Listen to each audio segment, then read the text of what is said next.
So recently I did a video where I talked about why investors should not be worried about a removal or impeachment of President Trump. But in that video, towards the end, I mentioned that we had bigger fish to fry as far as from an investor standpoint. And I mentioned how a presidency of someone like Elizabeth Warren or Bernie Sanders would probably have greater impact on the market than Trump. So in this video, what I want to do is talk about what a Elizabeth Warren presidency would do to the economy and the stock market. Warren has seen a steady surge in the polls for the 2020 Democratic primary, and market analysts are starting to wonder how Warren's administration would affect the economy. Recently, strategists have said that she's rightfully considered a frontrunner and she's within striking distance of winning the primary and the White House. They also said that Trump is still likely to win re-election by a hair, but investors are not appropriately weighing the likelihood of a Warren presidency. Recently, financial industry CEOs have said that Warren has to be stopped. Recently, billionaire investor Leon Cooperman said that if Warren wins the presidency, the stock market will drop 25%, and if Bernie wins, the same thing will happen. Most notably, her wealth tax has been a rallying force, and rightfully so. She is saying that wealth over $50 million deserves a 2% tax, and anything over $1 billion, a 3% tax. Cooperman, the CEO of Omega Advisors, went on to say that Warren is creating a war on billionaires. He went on to say that he does believe in a progressive tax structure and he has no problem with wealthier people paying more, but he's saying that this wealth tax is all baloney. He said you don't make poor people rich by making rich people poor. He cited Winston Churchill saying that the main vice of capitalism is the unequal distribution of prosperity, and the main vice of socialism is the equal distribution of misery. Warren at the recent debate said that she does not have a beef with billionaires, but she said that if you make it to the top, you should help other children achieve the same opportunity. Cooperman said that education and faster economic growth is the solution to America's inequality problem. Cooperman added that capitalism is what distinguishes America, and there's unquestionably a large shift to the left in this country. He joked that if Elizabeth Warren is elected the next president, the stock market will close. Cooperman was not the only big CEO to weigh in on the idea of a Warren presidency. Facebook CEO Mark Zuckerberg also had something to say. Zuckerberg told employees this summer that if Warren wins the presidency, it will not be good for the social media company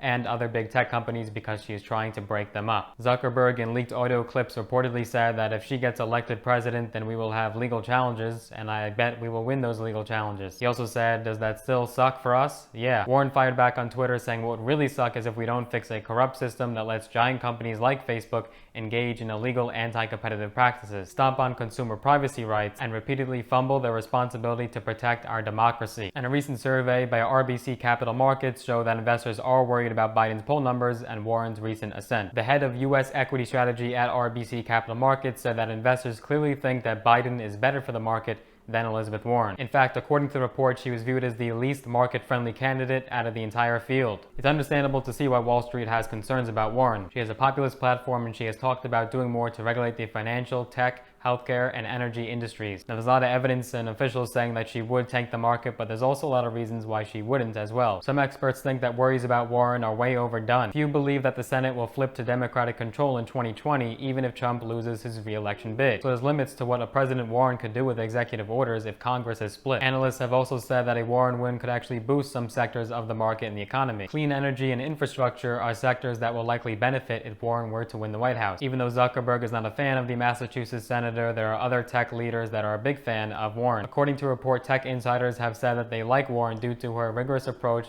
to coming up with policy ideas. Many also view her as a better alternative to Sanders, who's also on the far-left progressive side of the Democratic Party. In addition, employees and PACs tied to Google's owner Alphabet, as well as Amazon, Microsoft, and Apple, are listed as some of the largest donors to Warren's campaign. AT&T, Disney, and IBM were also listed as among the top 20 contributors. Moffett-Nathanson, the tech, media, and telecom research firm, also don't seem too worried about Warren's presidency either. They said that there's a difference between campaign rhetoric and actual policy. They said we're relatively sanguine. Sure, a Warren presidency would heighten regulatory risks, but it will also heighten regulatory risks for a lot of other industries. They said her platform has more planks than a pirate ship. She has plans for everything. Warren has also talked tough about China. That would actually be good for the market despite current concerns of the trade war. Even though Trump's tactic of imposing more tariffs on China might have hurt American consumers and companies, including China's retaliatory measures, there was support in the business community for Washington to enforce intellectual property rights more forcefully with Beijing. Warren would probably continue that approach. So it's probably not in China's best interest to drag out trade talks and hope that they won't have to deal with Trump in 2021 if Warren is continuing to gain ground in the polls. There's growing consensus that China is just trying to hold out and run out the clock on Trump's administration through next November. But But these dynamics are changing as Warren is continuing to rise and Biden is lowering in the polls. She could be as challenging as an adversary to the Chinese than Trump. The founder of the Heyman Capital Management hedge fund also said that she would immediately vote for Warren because of her stance on China. She has criticized the country's environmental and labor and human rights policies, as well as accused them of currency manipulation. It's also worth noting that Wall Street was very scared of Obama in 2008. There were prospects for tougher regulations on the healthcare and financial sectors. Of course, Wall Street was scared about a lot of things unrelated to politics in 2008, such as the collapse of Lehman Brothers and the Great Recession. But the Obama presidency ended up being much more beneficial to the stock market and businesses than people expected, so the same thing could happen with a Warren presidency. CNBC's Jim Cramer also said that he wants to stop the fears of Warren because she's not as anti-business as she's portrayed. It'll be interesting to see how this all plays out. The poll numbers are crunching, it is getting very tight, and it's looking like the 2020 election will be even more unpredictable than 2016. I want to hear your thoughts on a Warren presidency. If you think that she would make a good president and would do good for the economy, tell me below. What are your thoughts? I want to hear it all. Hope you enjoyed that video. If you did, be sure to smash that like button. It just helps with the algorithms, that way more people can see videos just like this. And if you haven't already, be sure to subscribe to my channel. I post videos every single week covering business, tips, tricks, entrepreneurship, finance, you name it, I do it on this channel. Be sure to subscribe, and if you'd like to be notified every time I upload a video so that way you're the first to see it, be sure to hit that little notification bell as well. Looking forward to seeing you in the next one. Thank you very much for watching. Thank you.